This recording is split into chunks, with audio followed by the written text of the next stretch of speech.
Hello and welcome back to A Bit of an Animal, the South African rugby focused podcast on the Global Gainlines YouTube channel. We've got a full panel this week and a lot to talk about, so let's get going. We've got two new panelists this week, Thembikosi and Lisa B. Thembikosi, I'll shoot to you first. Introduce yourself to our audience. Tell us about your love of rugby. Hi everyone, my name is Tim Mkoti, as he said. I'm originally from Tsanin, so I'm kind of like a Limpopo boy that came all the way to Gauteng. And yeah, I came here and I changed teams. So I was a full-out Bull supporter, but then I came to Gauteng, then I realized that, you know what, the Lions play a much more interesting rugby. And that's basically the life of my, that's the story of my tale. Great. Glad to have you here on the Global Gainlines extended universe. Lisa B, same with you. Hi everyone, Lisa B from the hinterlands of the Western Cape. Very proud Boerland supporter, but also second team is VP and definitely love the Stormers. Didn't grow up with rugby, but was introduced to it later on and just got hooked. And yeah, rugby tannie van die Boerland. Great to have you. And Jean, our other friend from up north, how's it going? Great last week, not so great this week.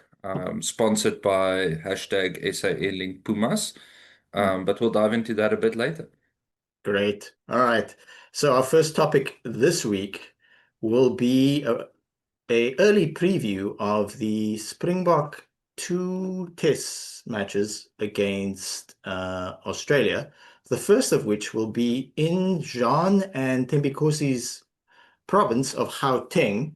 Australia versus South Africa, or South Africa versus Australia, always the home team first.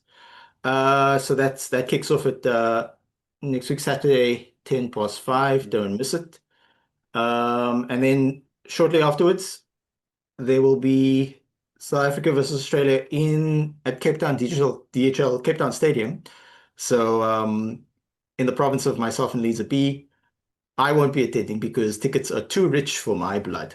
So let's look at the team sheet. There's our friend over there, and get a bit of insight into these two teams. Jean, I'll shoot to you first. What are you looking forward to for these two matches? First of all, the test this weekend will be my first ever test that I'm viewing in person. So Nice. I'm gonna go view it live. I'll take some pics and share some videos. But yeah, I'm gonna be there. So I'm very amped to actually go to my first official Springboks test match.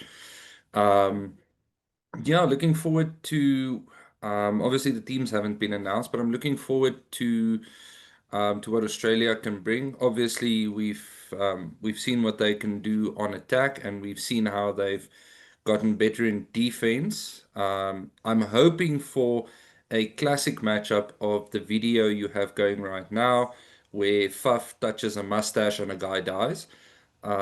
So I'm hoping for some drama. But yeah, I think seeing Australia and the shift in the way they've been on an upward trajectory over the Lions series, I think we could really be in for an interesting game, and I'm all for that. So yeah, I think the Australian attack, especially with Nick White at the back, is something to appreciate, especially over the last couple of weeks. And then yeah, it's just unfortunate for them. They've got a lot of big injuries. So yeah, I'm expecting the box to come out firing, especially up front. And I would be wary of kicking to their fullback, Tom Wright, who has a habit of just absolutely slicing through backlines, as he showed in the games against the Lions. He finds a line where everybody just he slips through, and next moment he pops off a pass, and you've got a score in the corner, or you've got a score under the poles. So I would say our kicking game definitely needs to be on point.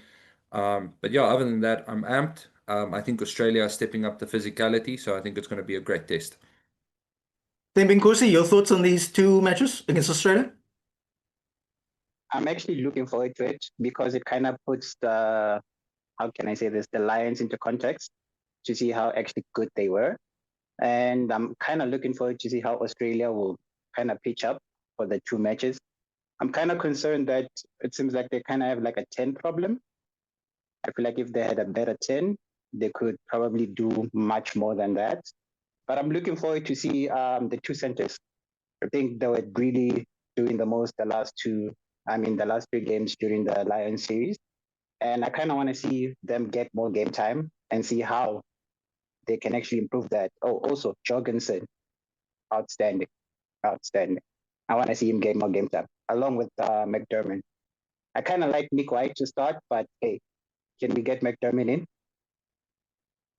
Yeah, Nick White, obviously famous for this video that we just played. I will say in his defense, I met him once in Cape Town CBD when the Brumbies were playing the Stormers. Can't remember what year that was.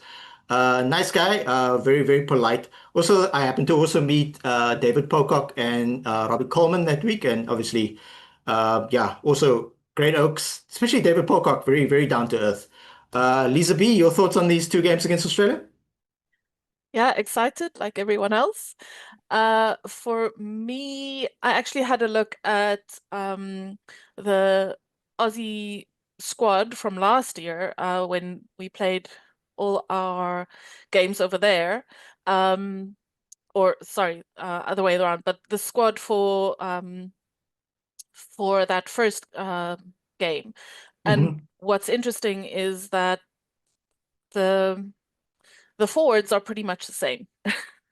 And for me, I think it's going to come down to the Aussies really fronted up against the Lions in the last game especially, and they held their own. But I've got a question about whether they're going to be able to handle the Boks at the front. As far as the back line goes, amazing. I really enjoyed the Lions series, especially because of that. And seeing also in the last game, because it's fresh in my memory, Peach was, or how do you say his surname? Peach or Peach? Peach. Yeah, he was, I really enjoyed watching him, and yeah, just interesting also whether we are going to sort out our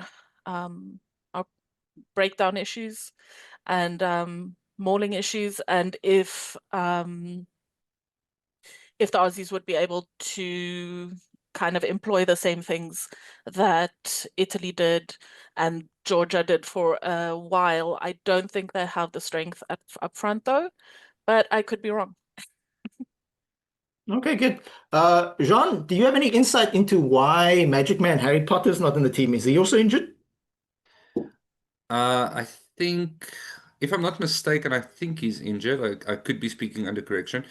Mm. Um, if I mean, if we're honest, for me, the best 10 they have is Lewis Liner, Mm-hmm. Liner, Fine, yeah. is not in the team because he's on HIA protocol, so Mm-hmm. he's missing the first two tests. He'll be back for the second series. Mm. I believe Valentini is also out for the first test. He's in the squad, but he's out for the first test. He could join the second one.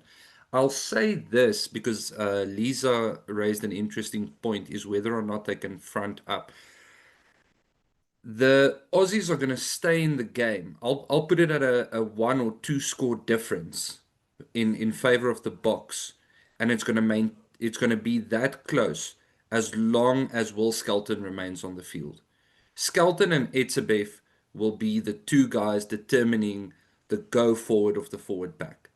So because Skelton he's their big ball carrier, he's their hard hitter, he's also their enforcer. So for every minute Will Skelton is on the field, it stays a close game. The moment Will Skelton goes off, as we saw in the first test against the Lions, it sort of starts sliding. But then again, we've now seen that the Aussie team is on the up. So, you know, they've gotten confidence from having someone like Skelton around who's able to boss some guys and bully some guys.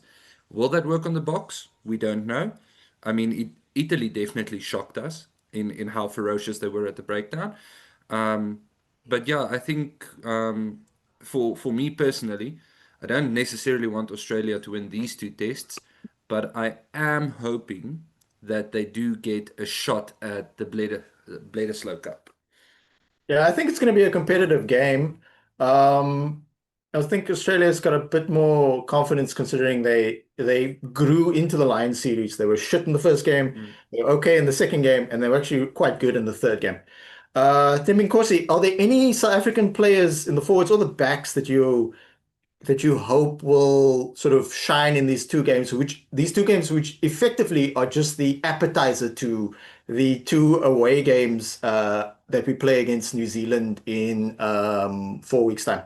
Nkosi, your thoughts? I think the first person that I kind of want to see or see what they will do is Van der Merwe, Hmm. the one in the back left, the Sharks guy. Yeah. He seems like he's gonna have a good career. It seems like he took to the test arena in a very good way.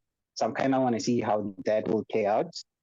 Another player that I'm kind of looking at is among the forwards. It's kind of like that, Fenter and the other Van der Merwe, like the two new caps that we just got, that just recently got their caps. So I kind of want to see them in a serious game. I'm not saying that Georgia and Italy was not serious, but there was kind of nothing riding on it. So I think that with this one, you kind of need to see world class. And I also see that Australia brought in the likes of South Color, Tulo, Tuloto, or however you pronounce his name. So which is interesting because I think now they have access to pick players from around the world, right? Because Yep, I see that's that a more and more. excellent point there, Themikosi. Australia have now gotten rid of the Quito rule. They can pick anybody, anywhere, anytime, so long as they qualify for Australia. So anybody playing club rugby in Cape Town, calm down, they can't pick you. Yeah, so I You kind of actually have want to see how Australian that goes. grandmother or something. Excellent point, Themikosi. Yes, Australia can pick any player. Lisa B, last point for you. Yeah, so Yeah. very very interesting to hear from Jean, and I agree. I think it's also going to be interesting from that point to see the Australians have shown exactly that they can adapt and grow into it. For that reason, I think maybe they won't win the Joburg game, but Schmidt and his team, he's shown that he can, coach them and change the plan and kind of grow the plan quite quickly, actually, if you think about the Lions, the whole Lions tour. So if they are going to win one, it'll be the Cape Town one. But still, I don't see them really pushing us up front. I hope Rassi and the crew have got all of that sorted out. Okay, great. Yeah, if you want our thoughts on the result of the game, please check our episode out next week. Like, subscribe, and yeah, click the notification bell. If you do not click the notification bell, I am going to assume that you support Australia. Swiftly on, Boo. that's actually a pun from a different podcast. If somebody can figure out what podcast that's from, it's mostly a basketball podcast. Tell us in the comments. Okay, so now we move on swiftly to the Women's Day announcement of the women's Springbok team, the 32 women team going to the World Cup, which we have a decent chance of actually making it out of the group. I'm really excited for this. I'll give it over to Lisa B for her thoughts initially on this topic. Yeah, great that it came out. Women's Month and World Cup Rugby, TRC, Currie Cup. It's like rugby Christmas down here. But yeah, equally excited. I've so enjoyed watching this team grow, I would say in the last 2 or 3 years, just from strength to strength. We have not won a single World Cup game, and this has to change this year. So we have a great team. I forgot I wanted to. So we have a great team with a whole bunch of caps. This is just about the most experienced team we can put out there. We've got some players that play overseas. And of course, luckily, Boy was, our captain was injured for the last 2 games, but she is back ready to lead the team to greatness. And yeah, so I'm very glad she's back. Also, some other niggles of people who I was hoping that they would not that yeah. We've actually had a very good last few games test, starting with the end of last year. So we lost to Australia by not a huge margin in Athlone Stadium. Lisa B, were you there for that game? Yeah, I was. One of the Okay, best how was games it? I've ever been to. It was so nice. The crowd was awesome. Number one.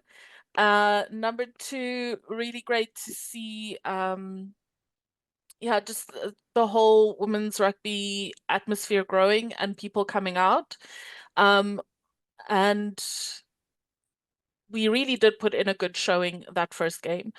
The difference between the first game and the second game was our energy and our speed. We were very slow to the breakdown in the first game, which meant, and you can't do that with the Black Ferns. They are so quick and they will steal a ball if they have a half a chance. So that's, and also our communication. I don't know if people watch the Canada games, but that is one of the great things where we've improved with our communication, with sticking to our game plan. And yeah, it was a great game. What impressed me was the fans stayed and how you could just see on their faces, even though we lost the game, people wanted to stay and show their appreciation for both teams, because of course there are some All Black supporters down here in the Cape as well who came out for the Black Ferns. But yeah, it was a great experience. I think I also need to go watch a game there because Athlone Stadium seems to be the home of the women's Springboks. And since October of last year, yes, we lost to Australia by a very small margin, so that we didn't get walloped or anything like that. So that's to our credit. Then we lost to Italy, and again, it's Australia and Italy's relatively first team. Then we had a friendly against Spain. This was away for us, and we won. And then we started the we competed once again in the Rugby Africa Women's Cup, and we generally dominate that tournament. So we defeated Uganda quite well. Kenya have a solid team, so a 7-point margin is still solid. And then we defeated the Madagascar women's team. Moving on to July of this year, there was like a series of games quite recently. So yes, we lost the Canadian team quite handily in Pretoria, but it's the Canadian first team. And then we improved somewhat, maybe not in terms of how many points we scored, but how many points we conceded against the Canadian first team. Then people need to also understand that the Black Ferns 15 is the All Blacks, is the New Zealand women's second team. So none of these players have been selected for the World Cup. However, many of them are on standby, and should there be injuries, we would actually see a few of them play at the World Cup coming up. So we lost by a reasonable margin in the first game, and then we actually won the second game. Lisa B, you attended one of these games, correct? Or was it the first one or the second one? The first one. Unfortunately, I couldn't go to the second one, so I missed out on celebrating the win. But yeah, just also to put that Canada losses into perspective, recently Canada played America. Now, America is also one of the very good teams in the world. They have had a very bad year, and they've fallen down to, I think they're ranked 10th at the moment. But Canada beat them 42-10. So that puts our losses into context as well. And this weekend they played they played Ireland, and Ireland pushed them quite hard, and Canada still won 47-26. But that's also just for people to understand kind of the context and the fact that we are very much a team in the building phase. We're not quite there yet, but we're not far off. If we continue the investment into the Springbok women and into girls and the pathway to get into professional rugby, really, if we put an effort in, I see us getting to a tier 1, let's call it, level in 4 or 5 years, maybe 8, but we're on our way. No, that's very encouraging. So the next games up are in the World Cup pool stage. The Women's World Cup is being played in England. I actually spoke to a professional ref the other day who will be refereeing the tournament. So the first game up is against Brazilian women, and we are favored to win that game. And then it's up against the Italy women, and we're not that far behind them in terms of ranking.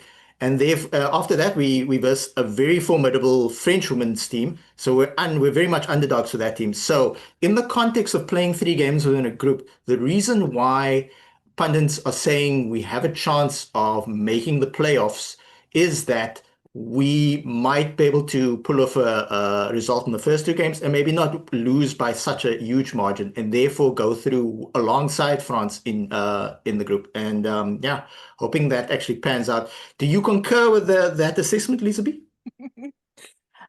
Look, Brazil are a very exciting team to watch, but they are smaller than us in terms of how many people play. They have a very good sevens team, or a very exciting sevens team, and the sevens team forms the backbone of their 15s. I love them very, very much, but I still think we have a good chance of getting one up on them. So I concur with that. Italy is going to be something different. We did push them last year in the WXV very closely.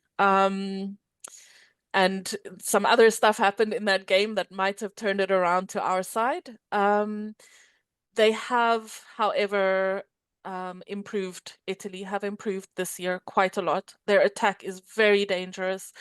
And they might, it's going to come up once again to the front, to the pack, to the scrums and the set pieces. If we can push them there, we might stand a chance. Awesome. I look forward to Yeah. watching these games and then talking about them on the podcast. Then, Mikosi, you, like me, are not that clued up on women's rugby, and we're improving. We're not just watching highlights, we're watching games. A lot of the games are free on YouTube if anybody's watching. I encourage everybody to watch. They're very competitive. They're very sort of free-flowing. They're not bore-fest at all. Then, Mikosi, do you have any thoughts on the women's Springboks? On my limited knowledge, I'm expecting us to win the Brazilian game. Mhm. I expect that to win. Just like Lisa said, I know that they have a really good sevens team. So it's kind of like that Argentina where most of their players come from their sevens route. So you know that they are quite good and quite fast. So, but I still expect a win. The Italy game, I'm thinking if I had to call all 3 games, I'd say a win, a draw, and a loss to the French. So the draw would basically be Italy, because the last game that we played, we did kind of push them. And the last 3 games, like you guys were talking about, the Black Ferns and the Canada game, I kind of saw some sort of growth. It seems like we have a plan. Like Lisa said, we're just like a few years away from basically becoming a top tier 1 nation in the women's game. So that's why I feel like we might have a chance with Italy. Great. But the French one, I definitely think that's going to be that's going to be our Yeah. toughest match. I think we do the best we can there, and then yeah, all the heads up high. Definitely gonna get a good reception when they come back to South Africa, whether they make the playoffs or not. Lots of people are gonna be waiting for them at the airport. Jean, final thought for you on this topic? Yeah, I just quickly wanted to point something out, and it's going to trace back to the new coach that joined them. So the new attack coach, and I can't for the life of me remember his name right now, but I do know that if we go back to the build up to the Springboks in 2019, we had a similar run of games beforehand with a lot of game time being scheduled. Swys the Brain, that's him, Swys the Brain. So he was the attack coach prior in 2018. And if we look at the 2018 Springbok season, 2019 Springbok season leading into the World Cup, and we look at what the women's fixtures have looked like over the past year, we've actually had a lot of very hard rugby going into this. So I think in terms of match conditioning, we will be one of the teams. I don't think necessarily the best team, but one of the teams going in with the most amount of game time, current game time in the bank, whereas a lot of other teams have been having camps separately and they've played a warm up here and a warm up there. As far as the team goes, I'm so amped that Nolasindiso Boy is fit, same as Lisa B. And yeah, just a shout out to her for being the first female Springbok to 50 caps. That is just an amazing, amazing thing. And then obviously excited for the likes of Lacha and Ruiz to be there. And I'm hoping Libby, Janse van Rensburg can be the Andre Pollard of the Springboks team and sort of be there to see out the tight matches. But yeah, I'm gonna disagree with Tim Nkosi and say that we're gonna push Italy. I feel 7 points on them when the whistle blows, just as revenge for Athlone. Awesome. Yeah, I like the optimism. All right, guys. Looking forward to this tournament. Now we move on briefly to the SA under 18, used to be known as SA Schools team. They had a series of games, two games. Their first team and their second team played at Hoërskool Durbanville, which is quite close to me. Unfortunately, I was not able to attend in person. There were a few really exciting players I wanted to see play in person. Unfortunately, I just couldn't get to the stadium, so instead I just watched the Currie Cup game at 3 o'clock. But I did watch these games afterwards, and I must say, SuperSport does really well in terms of just schools rugby in South Africa, which is very popular, but also like the under 18 Springbok team, Grand Como, that type of thing. Yeah, so the SAA team, that's basically the second team of the under 18 team, unfortunately lost, but narrowly to Ireland, but in a very exciting game. Georgia, excitingly enough, at Hoërskool Tygerberg beat England, so that's a big result for Georgia. Their forwards look really good. And then South Africa versus France. South Africa mostly dominated the game, but France also had their moments. Players that stood out. Shout out to SASchoolsports.co.za. They do excellent work, excellent work. So they've got a bit of a breakdown here. I encourage you guys to go have a look. Players that stood out for me and that I really wanted to see in person, but unfortunately I couldn't, would obviously be barnstorming inside center, internet phenomenon, Ethan Adams, from the Free State, but signed with the Lions. So he'll be through to the Lions system in a season or two. I think they'll be smart in terms of developing him holistically and not rushing him too soon for such a young player, because sometimes these oaks look big when they play against their peers at under 18, under 20 level, but we need to understand that they're not as big as we think they are, because they're just playing against people relatively their own size. Of course, Marcus Miller has been hyped as well, Western Province player, to the extent that John Dobson mentioned that he might play Currie Cup soon, that type of thing. So that's how much John Dobson and like the whole of South Africa is hyping Marcus Miller. He does look like a very good player. I believe this is Wandile Simelani's brother. That's former Lions, former Bulls, and now VP Stormers outside center. So if I had gone to a school, Durbanville, I might have got an opportunity to see Wandile Simelani in person. And then obviously Siaya from the Sharks, when he signed with the Sharks a few months ago, he's from KZN, but that doesn't mean he's definitely going to sign for the Sharks. I mean, Ethan Adams from Free State, but he signed for the Gauteng team. So Siaya, fullback, extremely exciting and incredibly exciting to watch. Yeah, so keep note of these lists of players. Percentage-wise, it's the highest chance that that you're going to see them run out a test rugby or some sort of level of rugby. Maybe not all of them for South Africa, like the SA Sports rugby administrator said in an interview recently that we can't, just because of the sheer numbers, we can't prevent everybody from not playing for Italy and or etc. So yeah, exciting team. I would say to these young men, just because you made the SA under 18 team doesn't guarantee you success. You still have to work hard. I know, Tembinkosi, you watch these games quite closely. Any players stood out to you as well? I think I'm gonna go with the player that we just got and signed. So I'm gonna go with Ethan Adams. He had a good game at center, but also the other center, Marcus Miller. Marcus Miller was really great in this game. I thought that they too, especially when it came to the carries, they did very well. Another player that I would like to point out is the scrum half. I felt like he controlled the game a little bit good. I didn't have any particular fault with him. I think he had a great game. The number 8, Cap, Cap also had a nice game. I liked it, the way he always took charge, like a proper number 8, like always going in, running in, didn't stop him. So I was kind of like saying, what am I saying? I was kind of impressed by his game. Okay, great. Jean, any thoughts on the Young Bucks? I only managed to catch the highlights. I agree with Tim Nkosi, Marcus Miller and Ethan Adams. Like if we're looking at future centers, and if these guys can get the proper development and game time, I think that they're going to be outstanding. And then agreed on Kemp. He at times he gave me like flashes of Dwayne Vermeulen vibes almost. Like, always ready to go in, either running a line or just securing the ball, but not having that back down attitude in him or waiting for the other team to make a step, always being first, always fronting up. But yeah, honestly, those are the standouts. I'm sure all of these guys are giving it to everything. Unfortunately, I just didn't get to watch the full matches. Okay.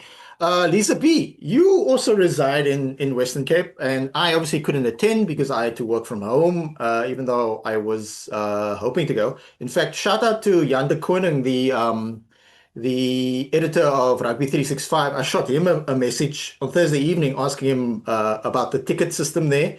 And yeah, he got back to me pretty soon and he said it was 20 Rand at the gate, and or you could buy tickets ahead of time, and school kids could get in for free if they were just wearing their uniform, which is always the case, but I wanted to know ahead of time. So yeah, what was your excuse for not attending? I had work. Friday mornings are work time for me, unfortunately. But yeah, also enjoyed the highlights. And I must say, I quite enjoy close games. So I actually enjoyed the South Africa A game quite a lot, just also because Ireland shot through, in those last few minutes really, to secure the win. And Reinhard Viljoen, that number 15. I think he got a hat trick, am I right?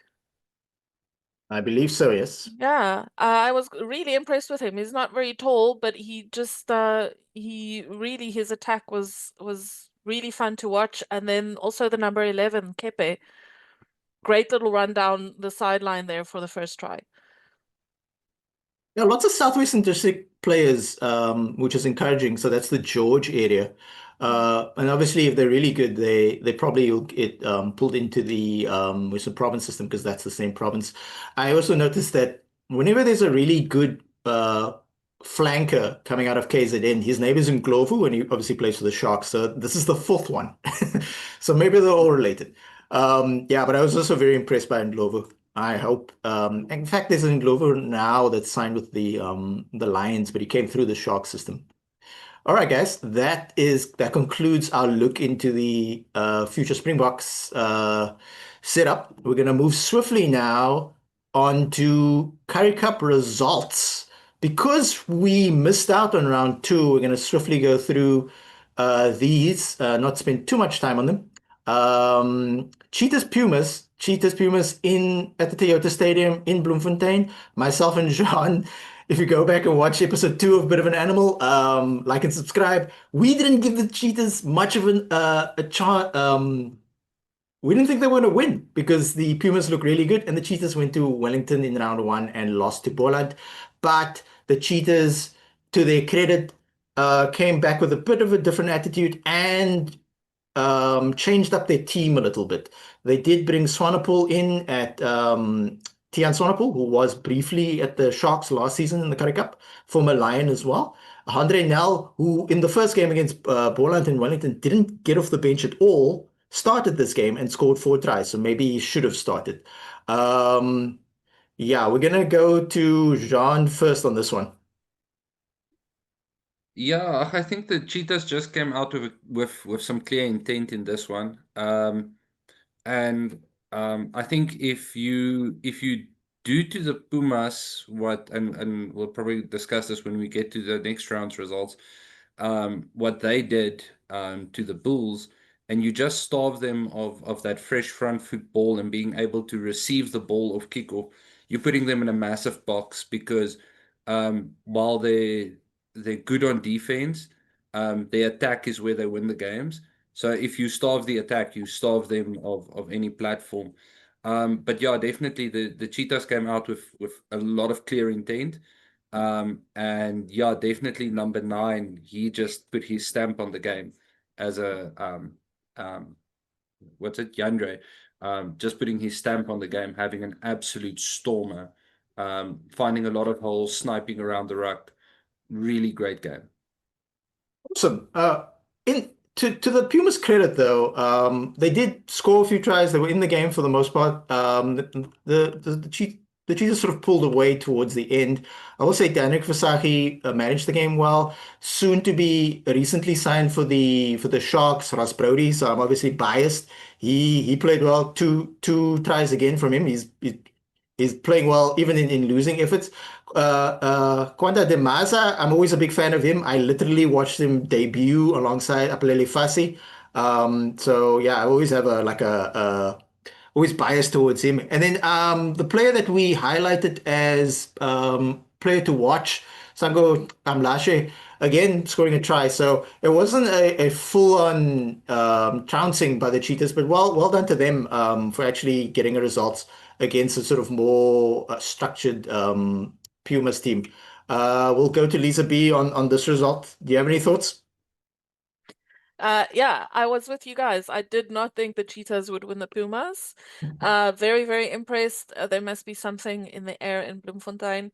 And yeah, for me, standout player for the Cheetahs was Yandre Nel. Just yeah, you guys said it all, but really enjoyed him. It's interesting as well. I know we'll get to this weekend's games in a bit, but it's very interesting for me to see how they managed to break the structure of the Pumas, because for me, the Pumas really are such a balanced team. And well done for the Cheetahs for sticking in there and actually pushing them to that point. Yeah, great game. I really enjoyed it.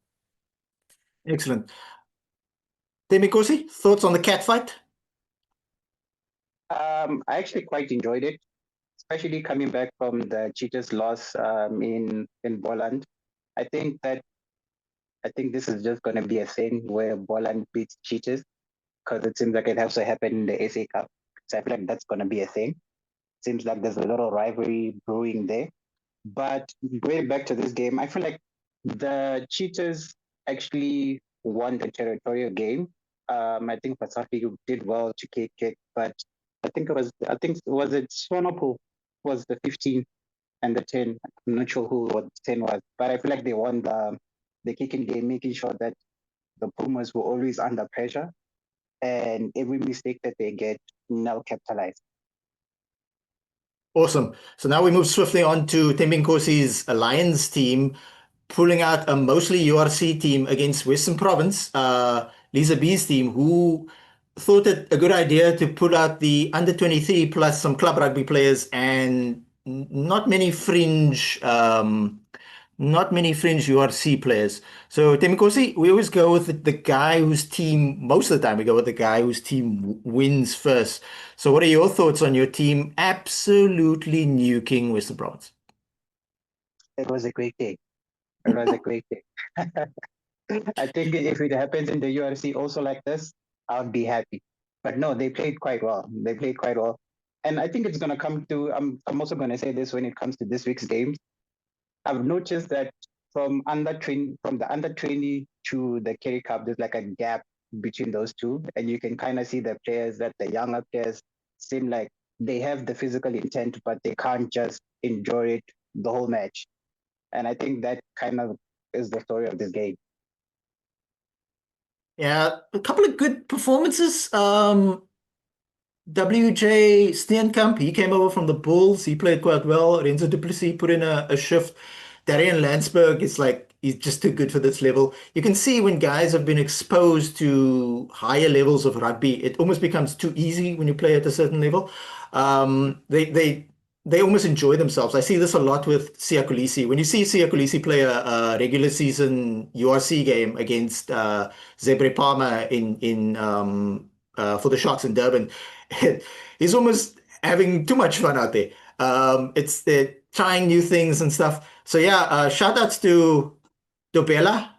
He's growing. He's now fully signed to the Lions. So the Lions have a really healthy list of fly-offs going into the URC season. They've got Dobela, they've got Kate Volater, they've got Gio Lombard who can play there and play at fullback. And they've just signed Chris Smith, who used to play for the Bulls, played one season in France, probably didn't like it, and is now coming back to play for, instead of the Bulls, play for the Lions.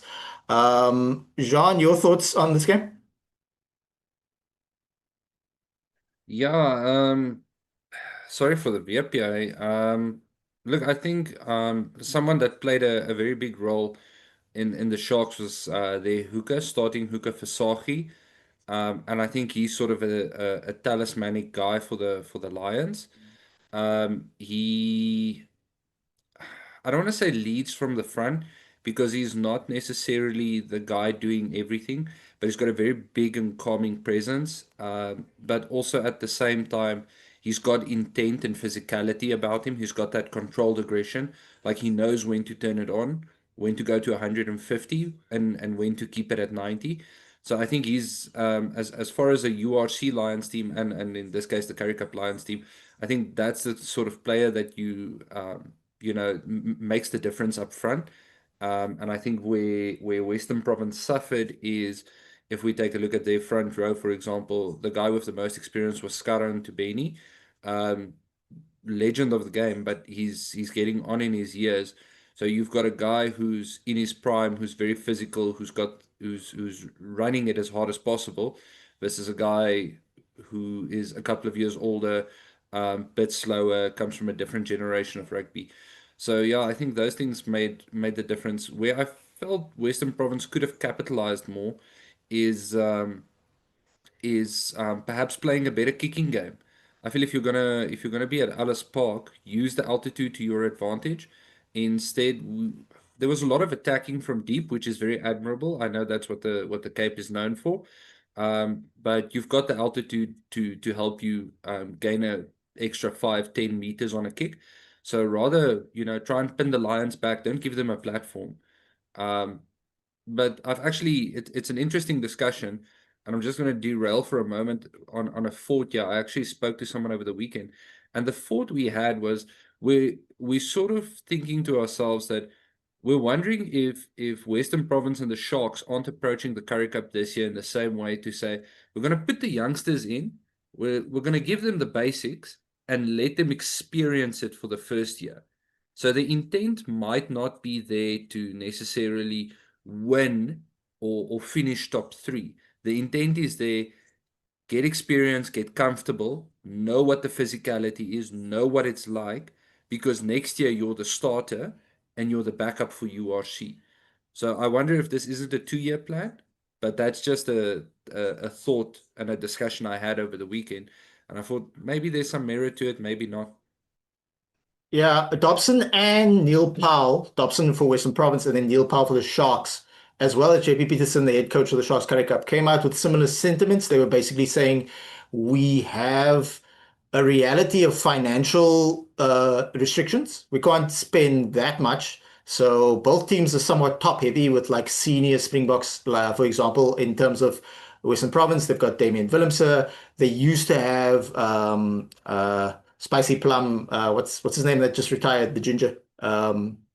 It's of Kitsov, they used to have Kitsov. That guy's on a big contract. They've still got Frans Malherbe, that type of thing. So Dobson was basically saying last year in the Currie Cup we didn't do too well. We didn't make the playoffs because we were focusing on keeping our under 21 team in the under 21, not exposing them to the higher level of physicality, playing against worms from the Pumas and the Griquas, Boland and so forth. Because there's a physical difference. And then Paul was saying a similar thing of, look, we've got these players, we've let go of a raft of middle players. So there's your primary high level guys, and then you get more of like your squad players, and then you've got your upcoming youngsters. So in terms of the squad players, the Sharks willingly chose to let go of people like Mari Costa, people like Lapis Lapaskachny, one of the flanks, Ngeza, he left and he's now playing in England, that type of thing, so that they could balance the books, but also bring through sort of a system where the young players actually have a chance to play. So of the 8 teams in this tournament, 4 of them are URC franchises, and each franchise is going to approach it slightly different. Whereas the SA Cup teams, your Borlands, your Pumas, your Griquas, their focus is more win every game. This is our URC. So effectively, Stormers supporters and Shark supporters were obviously quite upset because of the first 2 results. But the balance of youth and experience is obviously not there. That having been said, the Sharks did lose their first 3 games of the Currie Cup last year and then go on to win the tournament despite playing sort of an away semi-final to the Bulls at Loftus and then away final to the Lions at Ellis Park. But we have to remember that last year was a 10-week, 10 fixture regular season. So Sharks effectively lost 3 games and then went unbeaten in the last 7 games. The reason why I say unbeaten instead of a winning streak is there was a draw in that. So, and the Sharks effectively started winning in round 4 because I looked back at the teams by slowly bleeding in more senior players, and the other teams were having issues as well. Like we'll look at later in the episode of the Bulls losing this week, effectively because they lost a lot of senior players due to flu. So there are a couple of players, before I shoot to Lisa B, a couple of players I'd like to highlight in terms of this game that despite the Western Province going to Gauteng and losing, would be obviously Skaran Tabeni is the captain, is doing quite well. I thought Skara was gonna retire. Zachary Porthen, former SA under 20 captain. So this is a super young guy playing prop. And we need to be sort of mindful of what we expect of these players. I will say Carl Steyn, in terms of depth of fly off, he looks very promising. Unfortunately, he got injured in this game. Assad Moos, another under 20 Springbok, highly rated. Damien Marcus, this affected the Western Province in this game because he, throughout this tournament, it has been hugely effective. Another, not just an under 20 player, but like an under 20 star. Soko Makata, wow, this looks, he's very physical. Yeah, so Damien Marcus, under 20 player, didn't really play much senior rugby. I think he played 1 or 2 games in the Currie Cup last season. Played 5 games in Japan this season. So he left Western Province and actually played in Japan, but there is no Japanese season right now. So this Japanese team that is not only did he play in Japan, he played in the highest level in Japan. So it shows that when you see him play and he's fit, it's clear that he's used to a higher level of rugby. One other player that I'd like to highlight would obviously be Ezekiel Ngobeni, another former under 20 scrum half, can play wing as well. Captains Marty's varsity cup team, very good player. Again, we want to be calm in terms of what we expect of him at such a young age. And then Gino Cupido, he came on in this game and he played really well. I am remiss after then because instead of going to Jean, I should have gone to Lisa B because it was your team that lost. So we've been rambling on here, Lisa B. What are your thoughts on this game? Um, I'm so happy Boland is back in the Premier Division because now I'm not solely You reliant effectively on have two VTM. teams in this tournament, yeah? Yeah, so I get it. Of course, all our franchise teams are using the Currie Cup as a development pathway for their younger players. I think this is a good thing. I think it keeps the Currie Cup interesting and fast-paced. There's a lot to be said for having these younger players in the Currie Cup. But my question then becomes, what is the use of just throwing a bunch of young kids together without necessarily the guidance of some older guys? And as you also said, uh, that there's a few like Skara and Tebeni, Stole, um, that can guide them, but the rest of the team is young, and then we have all of these sevens players, which are fun and exciting, but you also have to ask yourself, can you know going from sevens to 15s and being able to play that whole 80 minutes and also play a kind of guidance role for the younger guys. I don't necessarily know if that's going to work out this year. And then bigger picture, the Stormers, we had a terrible injury period in the last URC.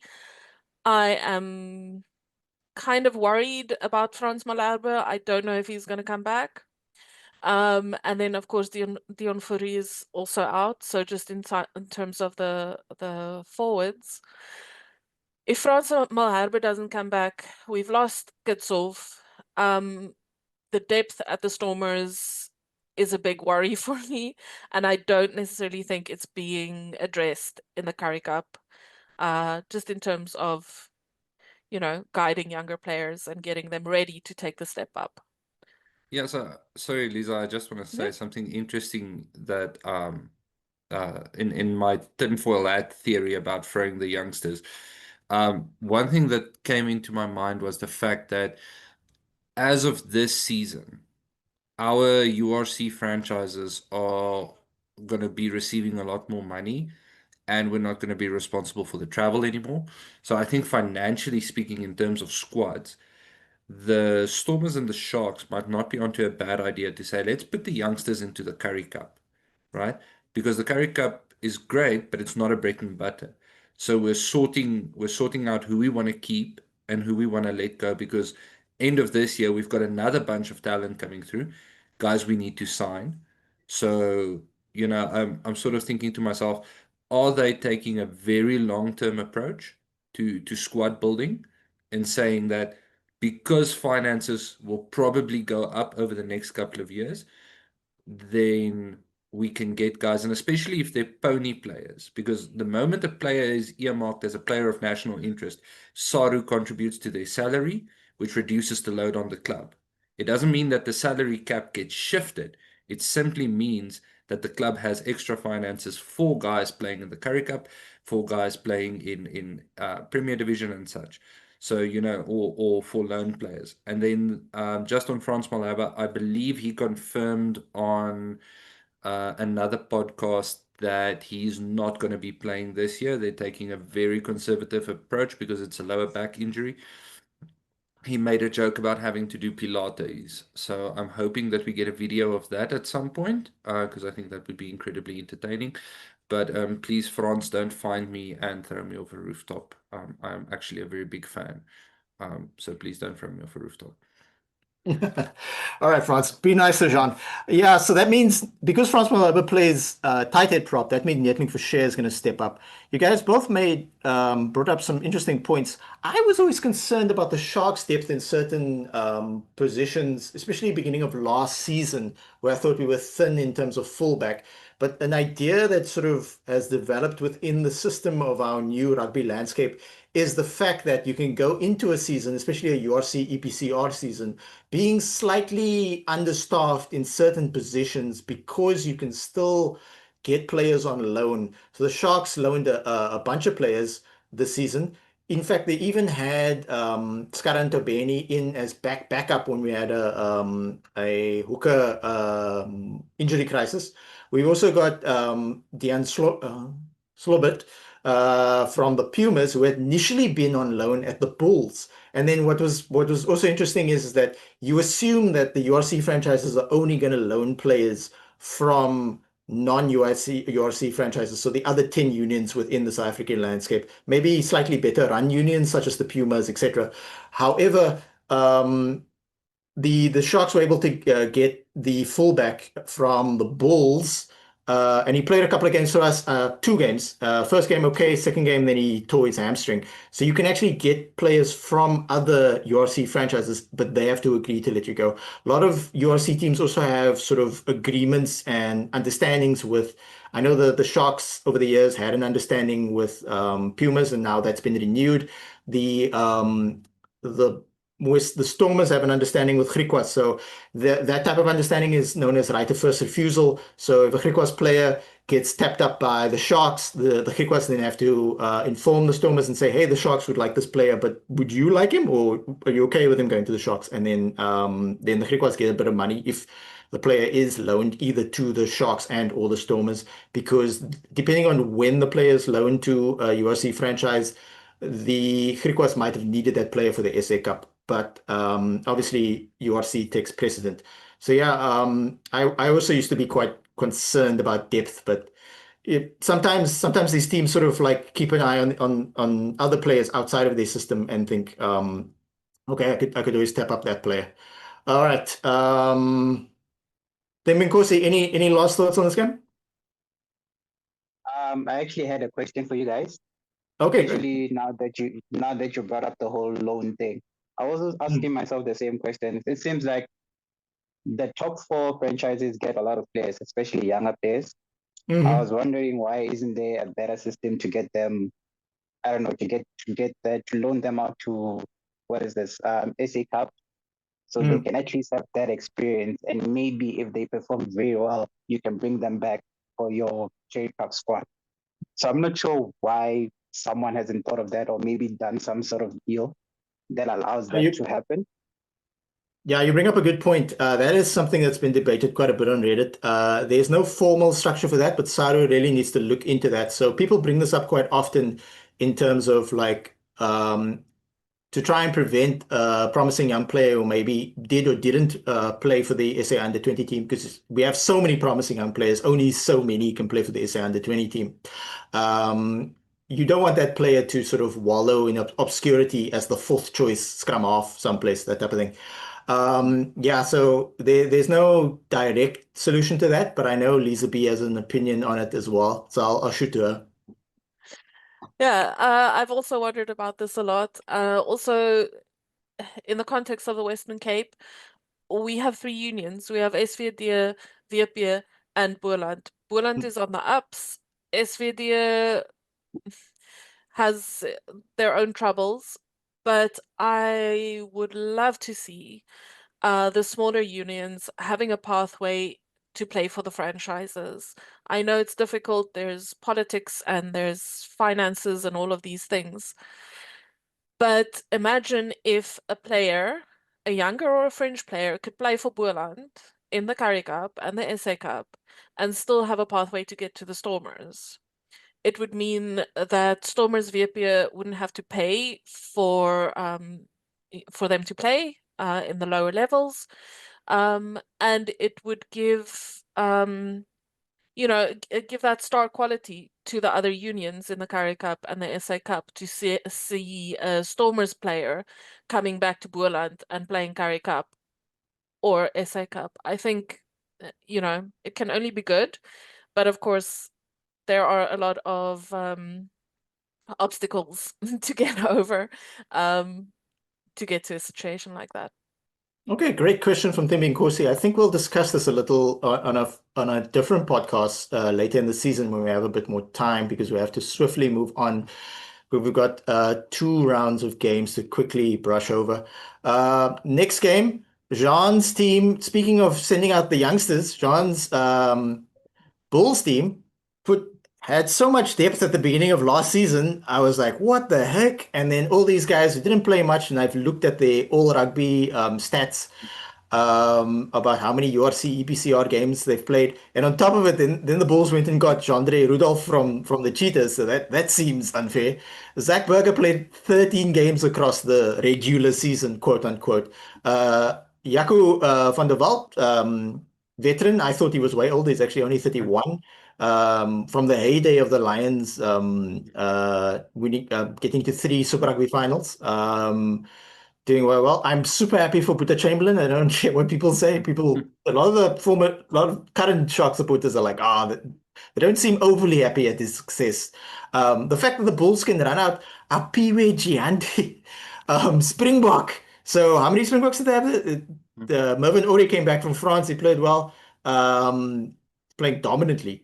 Um, I'm super impressed by Dylan Smith, another former Lion alumni, also from that period when they were doing really well. And on the Shark side, they just went out and played a 22-year-old, and then a 27-year-old. A bit disappointed in Corneral of late, expecting a bit better from Slabbert. The loose forward trio, I thought Tino would make more of an impact. Bit disappointed, but overall, we playing a second. Well, we're playing a B/C team plus under 23 players. Again, very young center pairing in this game. But Jean, how much fun did you have watching this game? You know what? It was a lot of fun, and then I'm gonna side with Lisa B.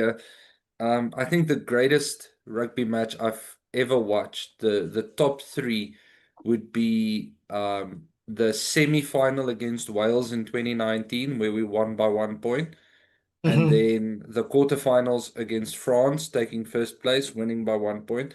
I love a tight match. I don't think my heart rate monitor does likes it, but I love a tight match. But yeah, look, I think what really suited the Bulls here is there's a couple of things that stood out. Zach Berger is clearly breaking the mold of a 9 at the Bulls. The Bulls used to have a tendency for their 9s to arrive at the ruck and then look at what he wants to do. Zach Berger has obviously picked up that this is a bit of a problem. If you look at some of the greatest 9s, if we look at Jameson, Gibson Park, Faf de Klerk, Aaron Smith, when these guys arrive at the ruck, they already know what they're going to do. They spend half a second scanning and 1 second making a pass. They don't stand there looking around, looking around. It's only if they're really not sure on whether to kick or play another phase that we see it going over 2 seconds. And I'm very glad that Zach Berger is breaking that mold, because if we look at Embros Papier, sometimes he arrives at the ruck and it's the perfect opportunity for fast ball. Just pop it to the next person and the next person and the next person, and he sort of stands there for 2 seconds, looking around. Where's the opportunity? Sometimes you're just punching. You're still working towards it.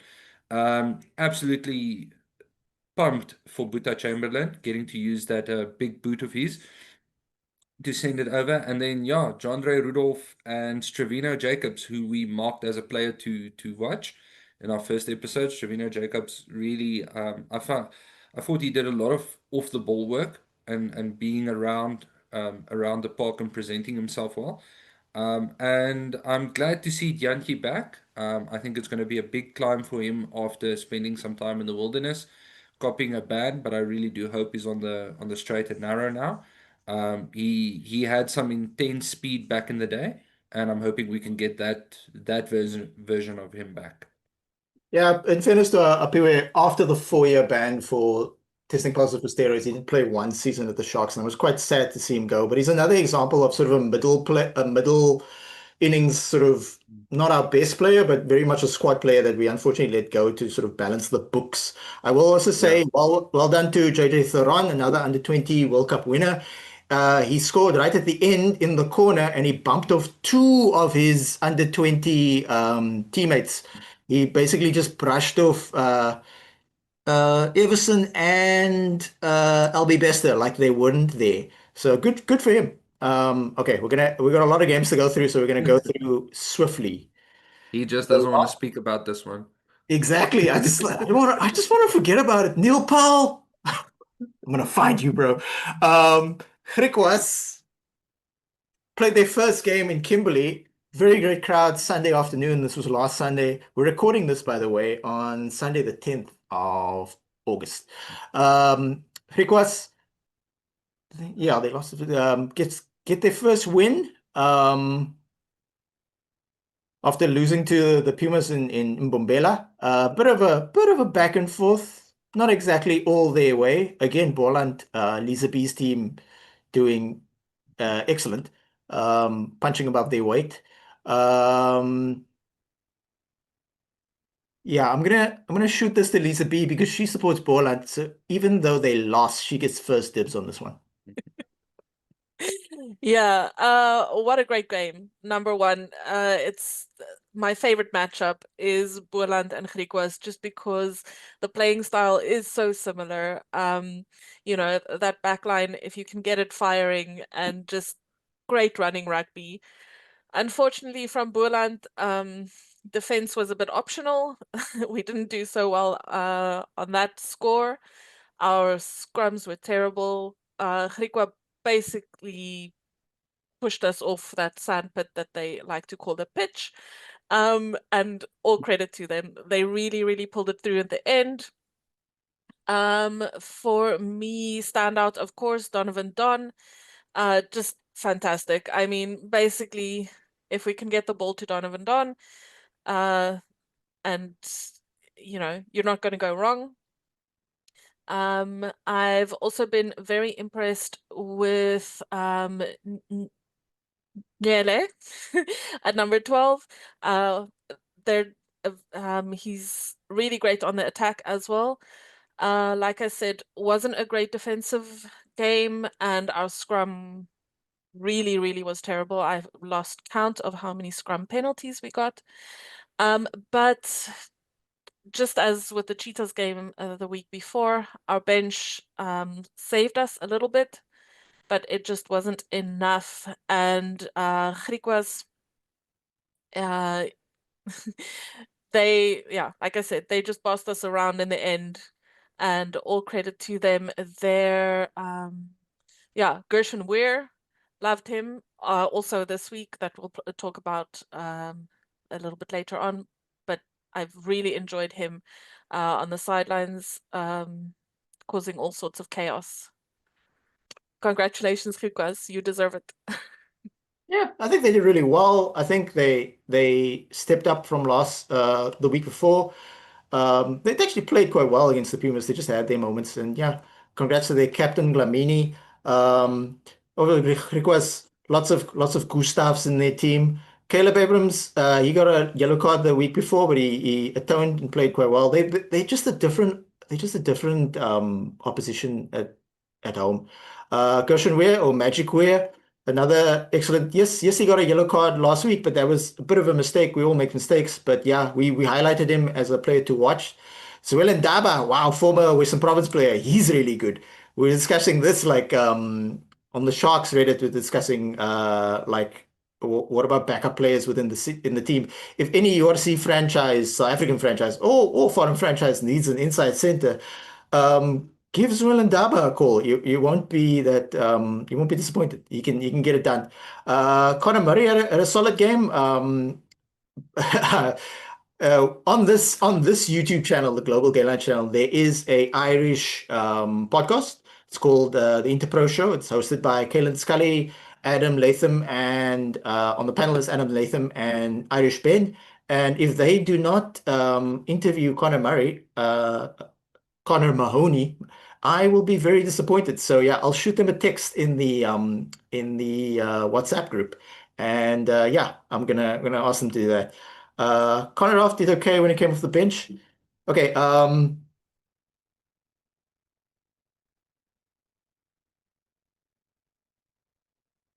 thoughts on this?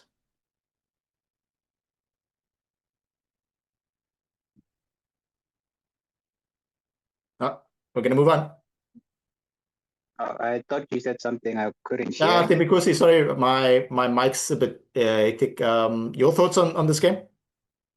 I think it was a good game. I think Sunday Currie Cup games are turning out to be like the 8th day.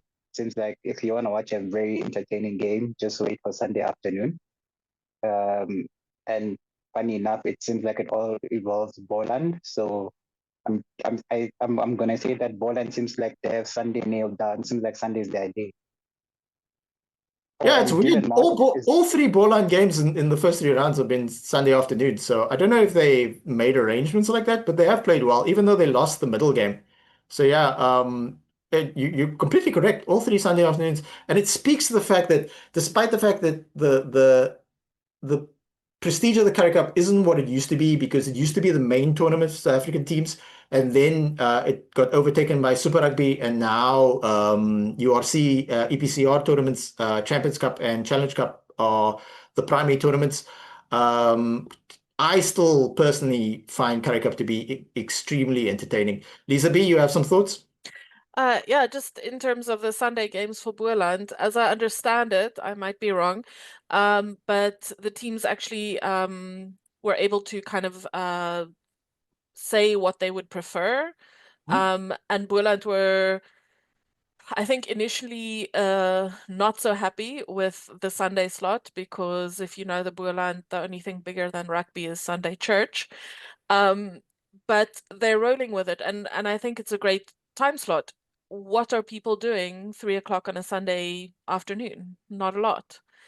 So and then also at the stadium, they have a church service before the game, some food stalls for lunch, and people stay for the rugby. So it's really a whole day that they're kind of putting together, and it just speaks to, I think, Boerland and how eager they are to make Currie Cup work here, and to include the whole community.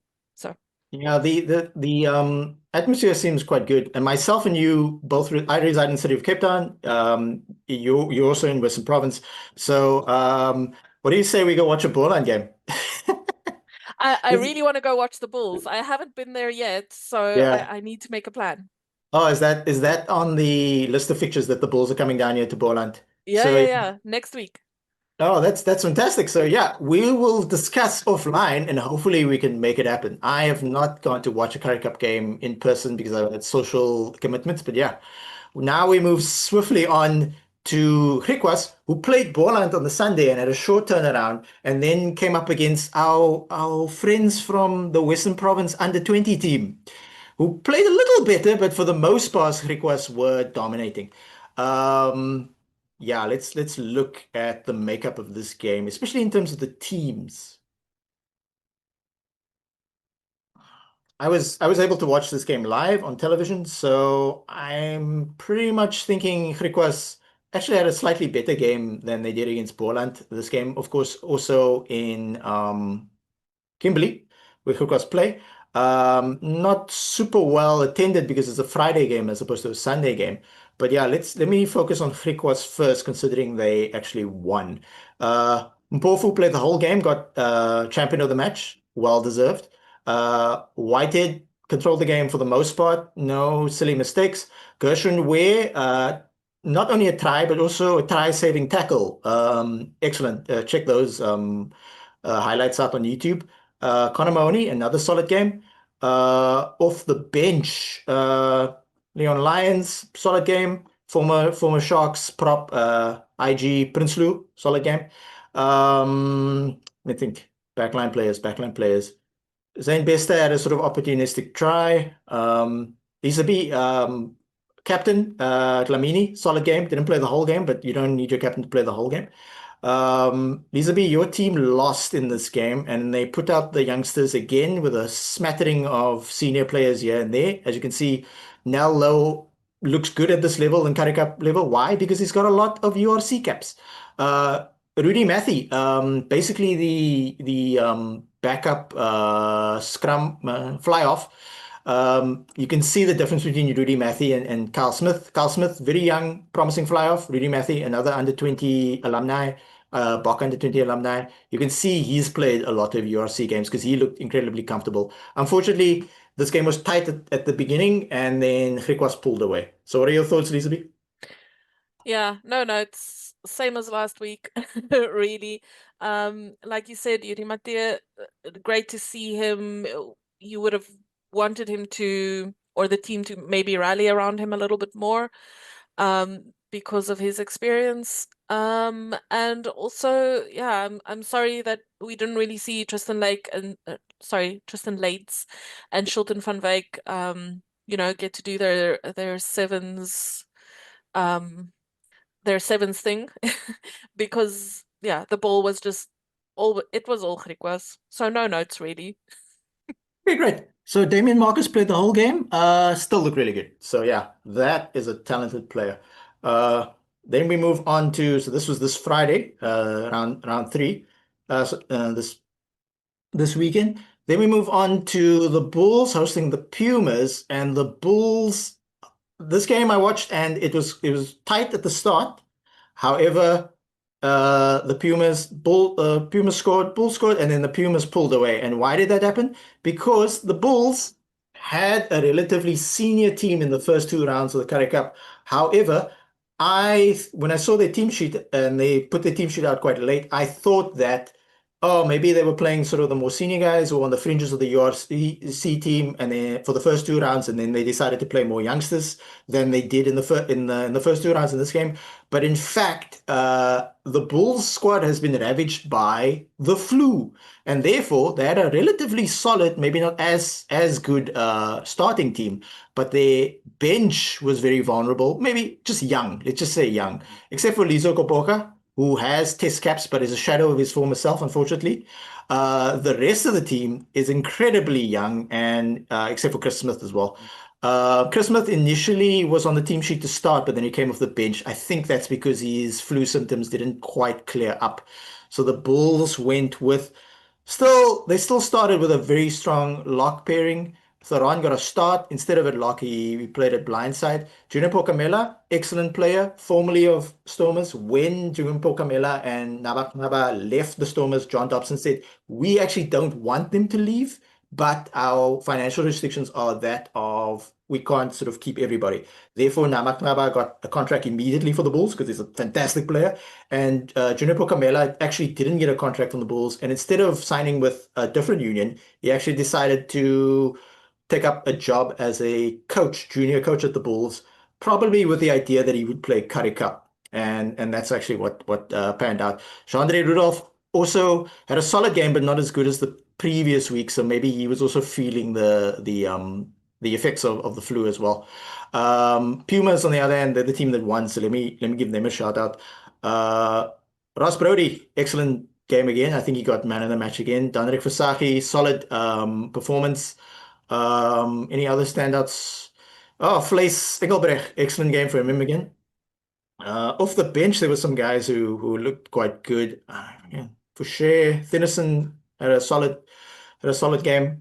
Yeah, well done to the Pumas. They are a more senior team. They used this opportunity. Chamberlain struggled somewhat. Bam scored a good try. Both starting Bulls young wings had actually quite good games, and they actually kicked from hand into the corner quite well. So, Jean, this is your team. I only wish that you had had the flu the week before. Thoughts?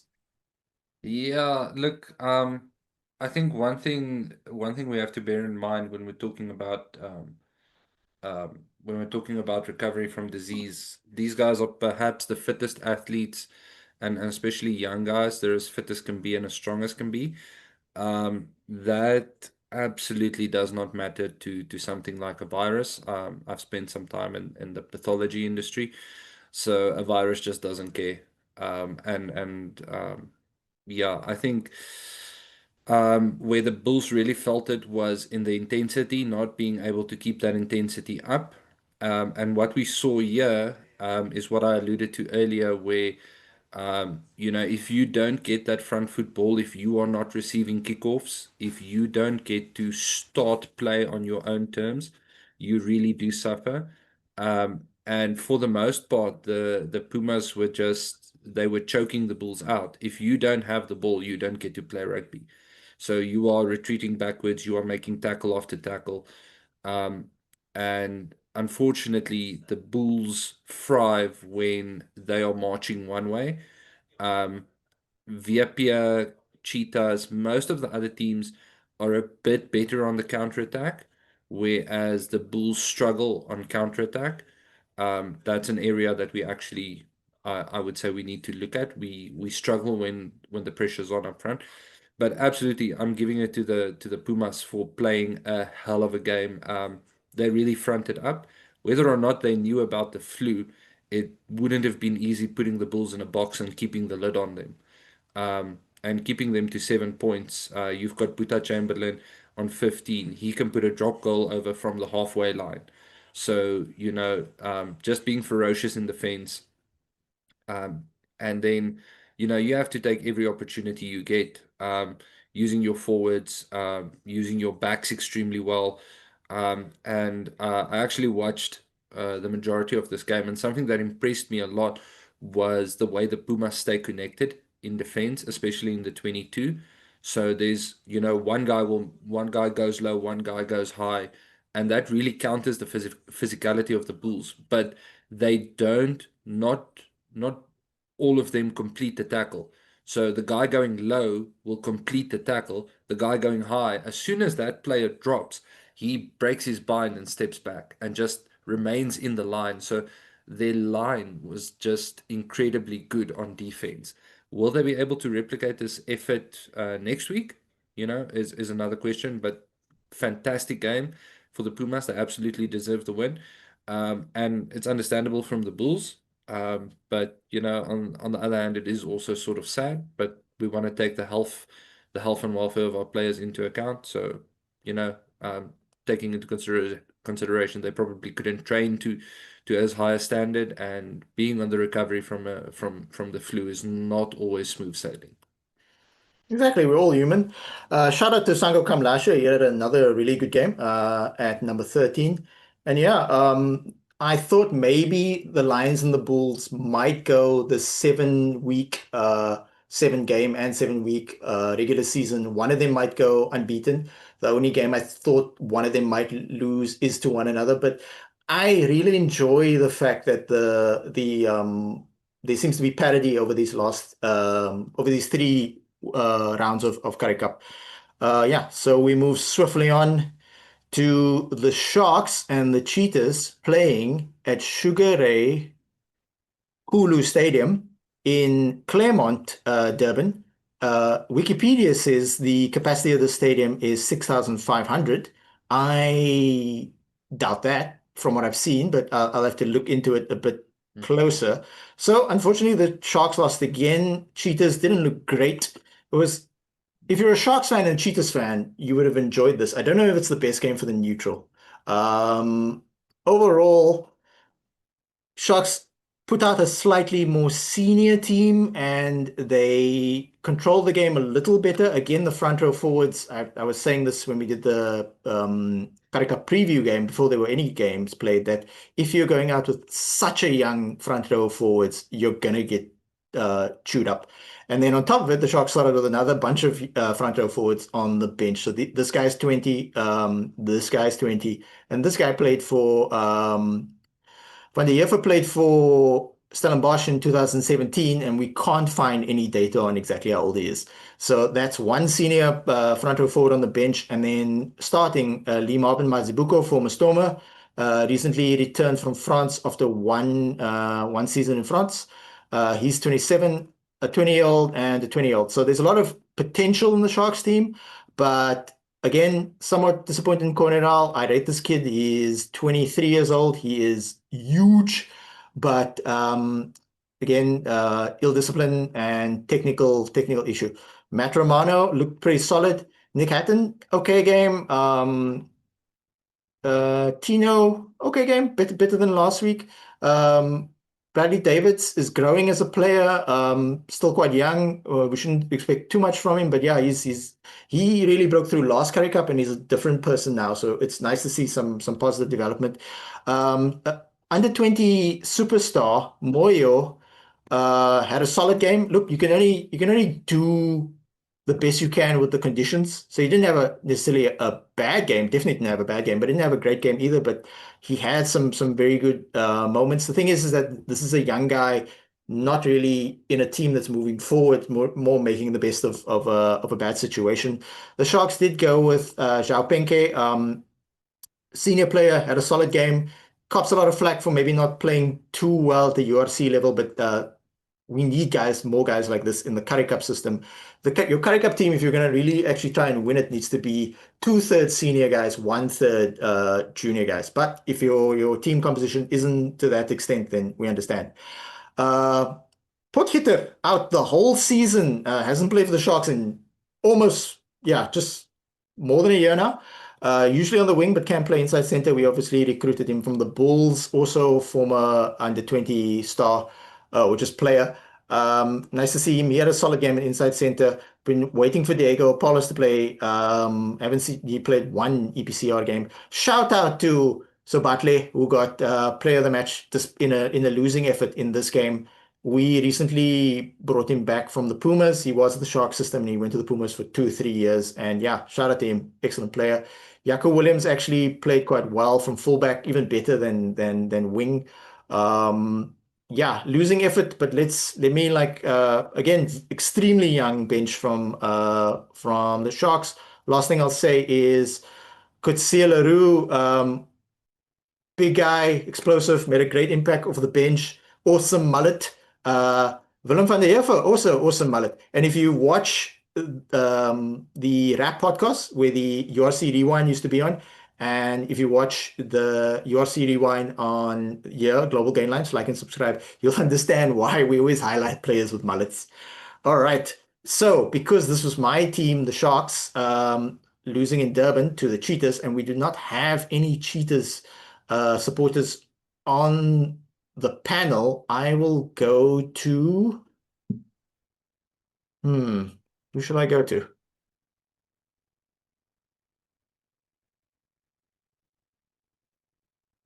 Lisa B, do you have any thoughts on the Cheetahs?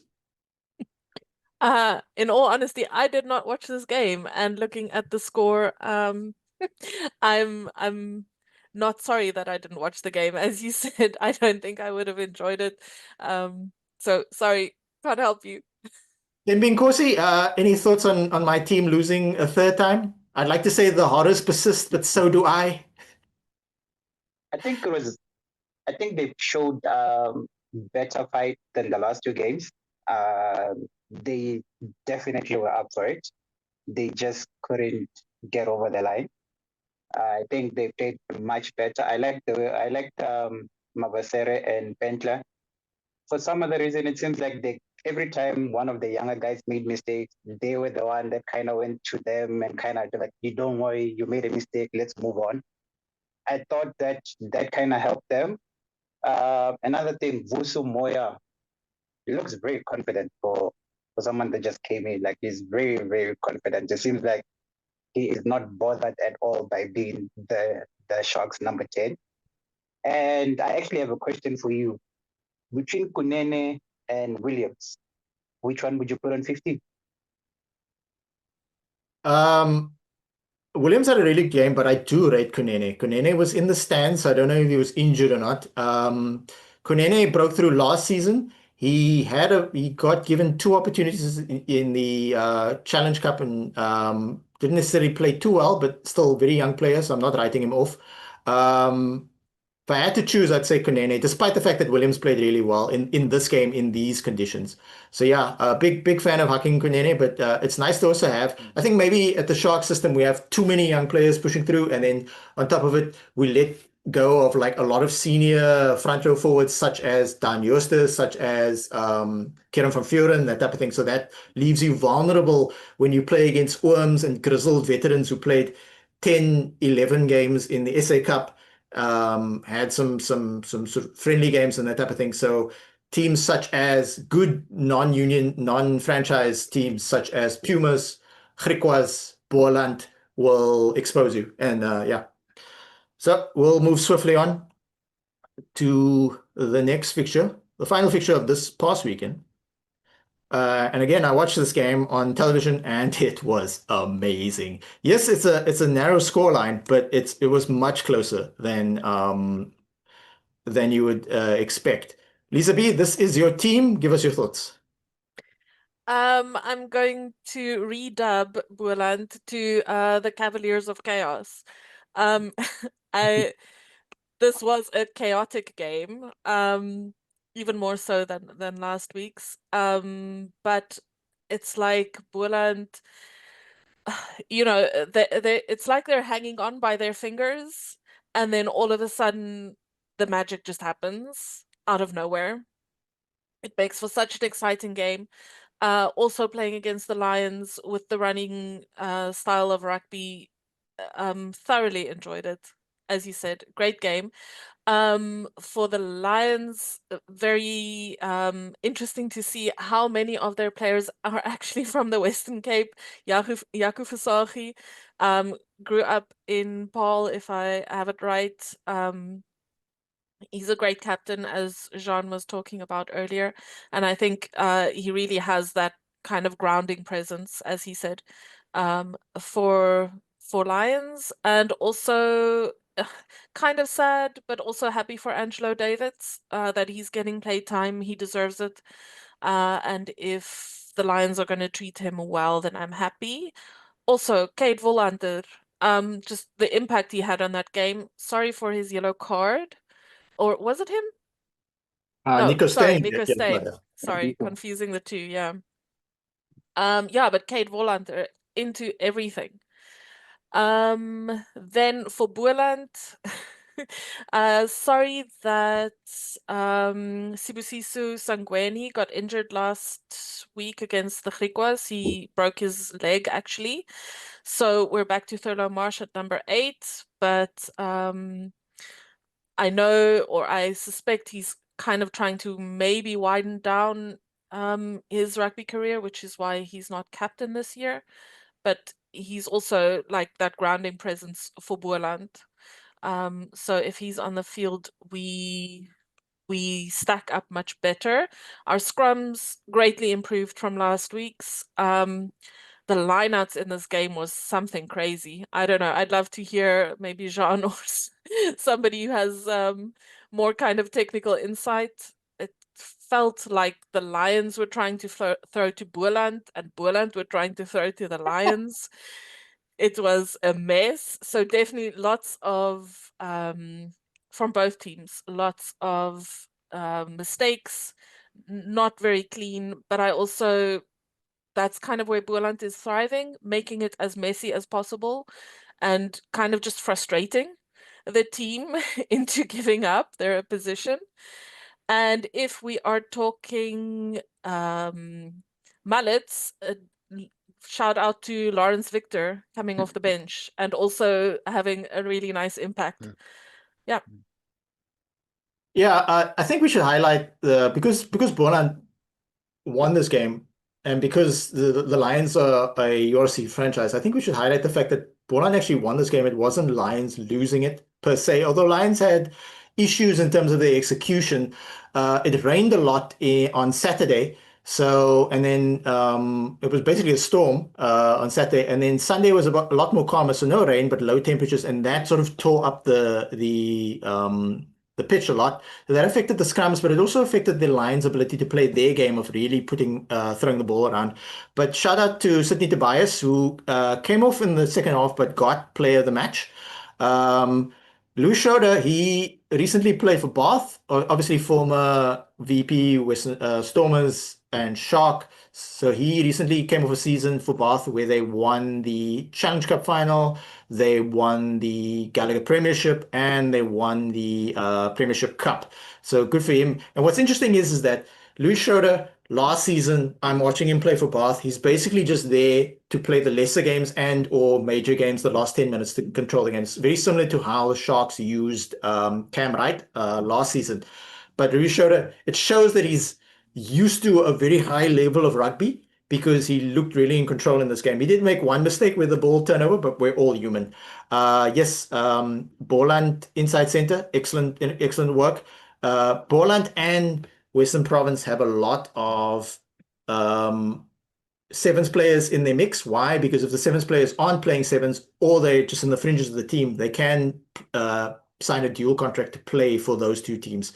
Of course, Angelo Davids is also a 7-star, but he's shifted mostly to playing 15s. Played quite well for Stormers, but has chosen to rather go to the Lions, probably to get more game time.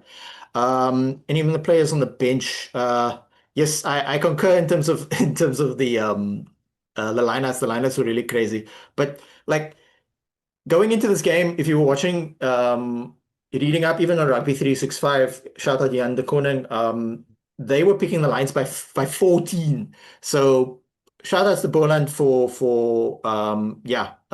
winning when they were underdogs. James Tedder had a solid game. I'd shout him out. Also, Angela Davids played the whole game, former Lion. So he spent 7 years with the Lions. So Ashland Davids, excuse me.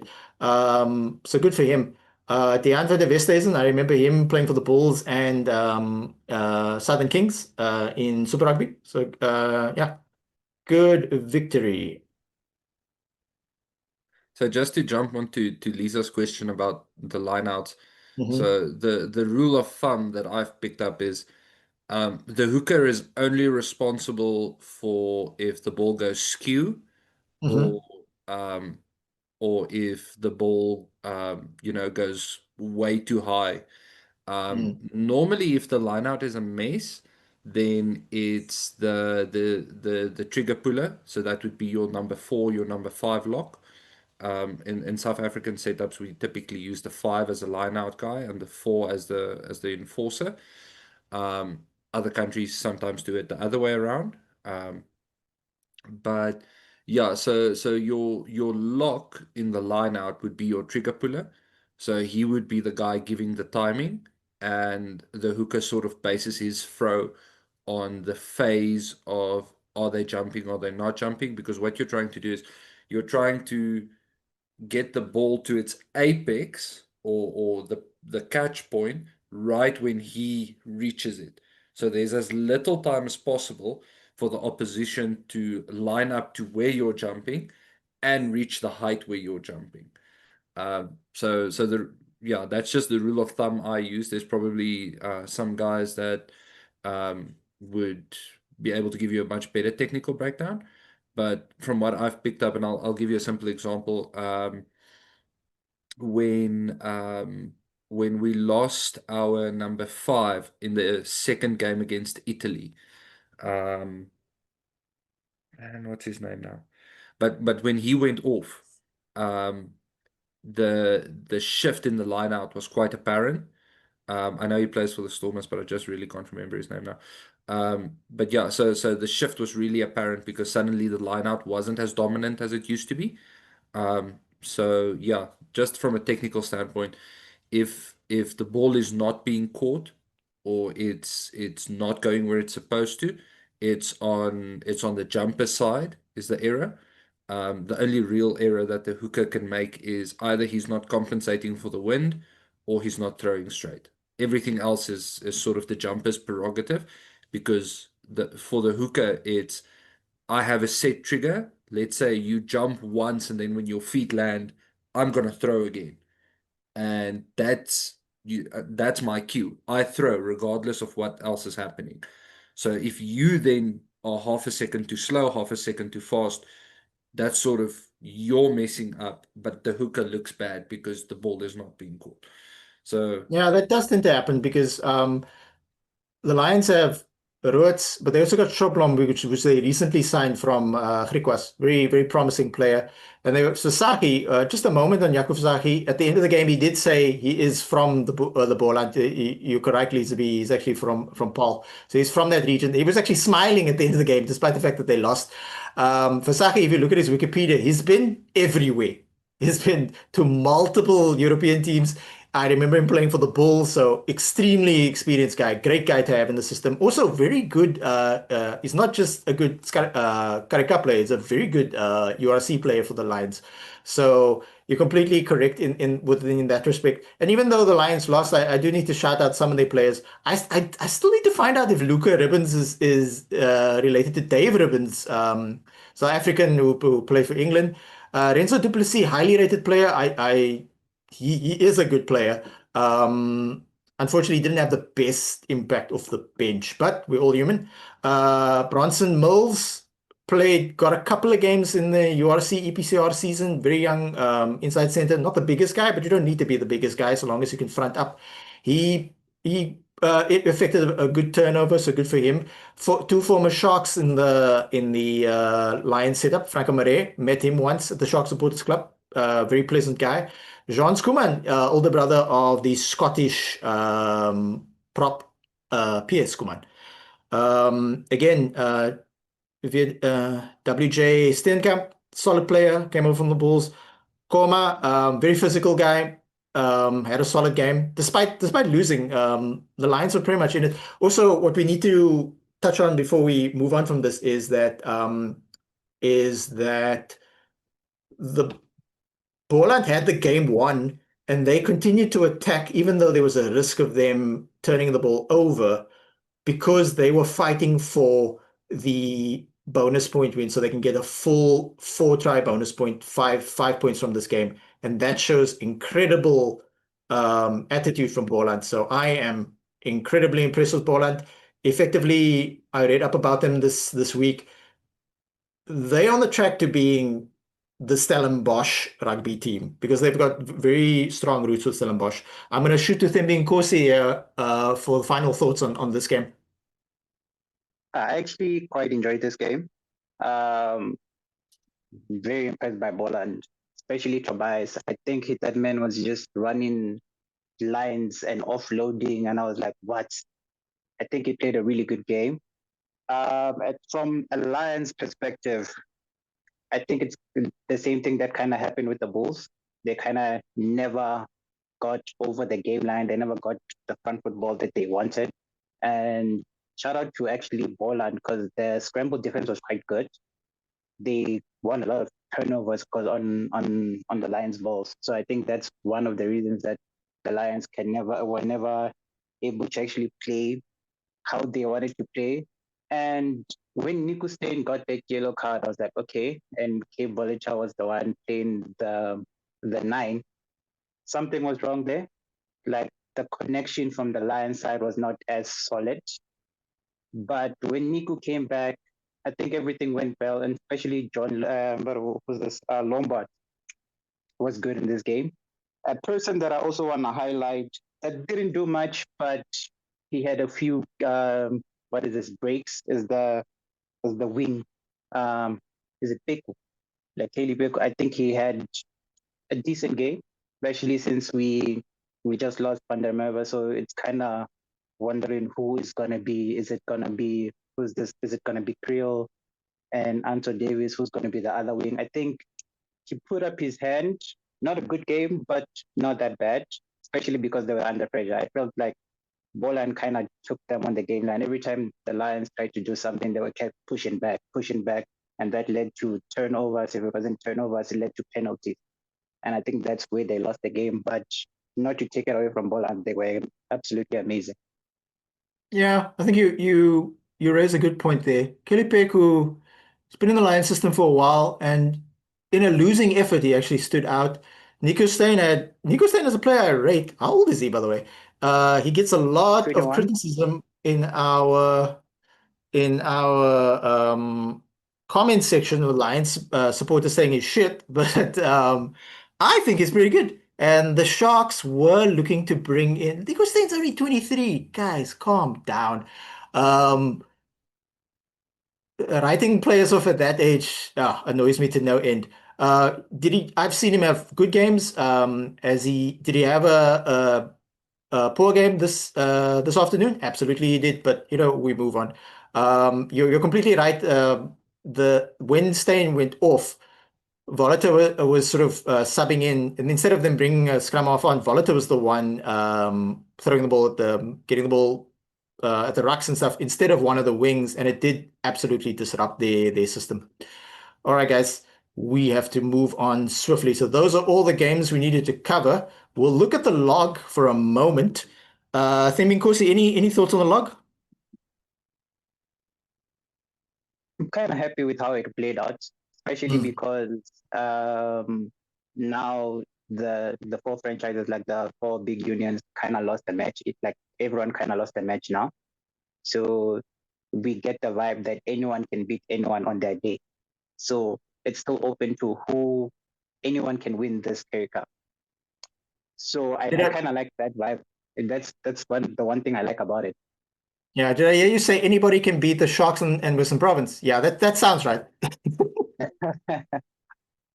All right. I think I'm waiting for the biggest loser match between the Sharks and Western Province. Let's see how it will go. Just gonna have Neil Powell and John Dobson also arm wrestle at that game. All right. Let me give my thoughts on the log. So Pumas are first. Cheetahs. Cheetahs after losing the first game were completely written off. I apologize, Cheetahs. Boland Cavaliers. My word, are you guys good? Bulls still my favorites to win the whole thing. Yes, they lost the game, but their team was ravaged by the flu. I still predict the Lions and Bulls final. Yes, they lost the game, but they probably learned from it. Griquas, to their credit, are a good team, and they're still in the running to possibly before. So this is basically a six-team race to get to the top four, and anything can happen in the playoffs. Lisa B, your thoughts on the log of the 3 rounds? Yeah, I think it's so interesting to see exactly this, the top 3 teams being non-franchise teams. And I'm just in terms of the Currie Cup that has struggled for viewership and interest, I feel like this year there's been a bit of a shift. I don't know if I'm alone in that. But maybe the shortened format, and last year they had conferences and things or different pools. Nobody likes that. We want to see the head-to-heads, even if it's just 8 games. I think this is you know people enjoy that kind of thing. It's easy to follow. I'm with you. I'm still with the Bulls taking it. Although I have to say once again, Puma's just so balanced, and the fact that even with the Bulls, like we said, with their illness, I just felt that they really are still in it with a shout. So for me, it's between Bulls, Lions, and Pumas to win. I love seeing the Cavaliers up there. I don't know how long we're going to stay there, but I'm here for it all. I'm just going to enjoy this week. Yeah, it's nice. It's nice to have 2 teams in the tournament because if one's bad, you have another one to cheer for. Although to be fair, I support the Sharks. I did live in my formative years when I was quite young in Mpumalanga, and I believe Jean also mentioned in previous episodes that he grew up there as well. So technically, the Pumas are mine and Jean's second team. That's my story, and I'm sticking to it. Jean, your thoughts on the log? Yeah, one, I think as a feeder competition for young guys getting experience, and as the premier community rugby cup for South Africa, I think it's absolutely fantastic that the first 3 places are not belonging to the franchises. And I think it's also a very important lesson for the franchises here to say, don't expect your under 21 superstars, your under 23 superstars, and those guys to just waltz in here and run riot. Because if we look at it from a standpoint for the franchises, the Currie Cup is a competition that we play in, and it's nice to win, but we've got 2 to 3 other competitions that we have to win, which is the URC, the Champion, and the Challenge Cup, and those things. If we look at the Pumas, the Cheetahs, the Cavaliers, the Griquas, these are guys for whom the Currie Cup this is it. This is the World Cup. This is Armageddon. And this is do or die. So I think in that case, you have to, when you step onto that field and you lining up against the Pumas, you're lining up against the Griquas and Cavaliers, you have to realize that for them, this isn't a feeder competition. This isn't about anything. This is, if I win, yeah, I'm going home. The whole town is welcoming me. For the next 3 days, if I go to the bar, I'm not paying for nothing. And it's that kind of community feel, and that goes a long way in terms of setting mentality. So I absolutely love it.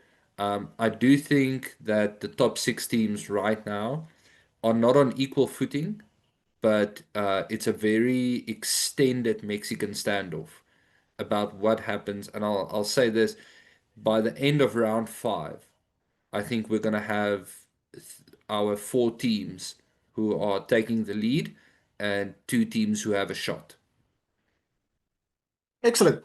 All right, so we move swiftly on to just doing a quick review, just who you think is going to win in the next round 4. So, Temikosi, Griquas or Sharks, Friday afternoon, who you got? I'm gonna go with the request. Okay. Jean, Griquas Sharks? Griquas. Okay, Lisa B? Griquas! Yay, Griquas! I'm also going Griquas. All right, Cheetahs, Western Province, Saturday afternoon, a 2 o'clock kickoff. Don't miss that. So you got to start the braai early. Cheetahs in Toyota Stadium, Free State. Jean, Cheetahs, Western Province. Western Province to make a comeback. Yay. Temikosi I'm going with the home team, Cheetahs. and Lisa B. Yeah, no, sorry. VP is not winning in Bloemfontein. Yeah, especially if they send the kindergarten again. Anyway. Pumas, Golden Lions, 2 o'clock kickoff, Nelspruit, same time. Why are they doing the same time? Oh, it's because of the Springbok game. Okay, so these games are kicking off at the same time. Teminkosi, Pumas, the cat fight, Pumas, Lions. Who you got? My heart says Lions, but I'm gonna go with the Pumas. You're a smart man. Jean, who you got? Yo, I think Tim Nkosi called it there. The heart says Lions, but the brain says Pumas. Excellent. Lisa B.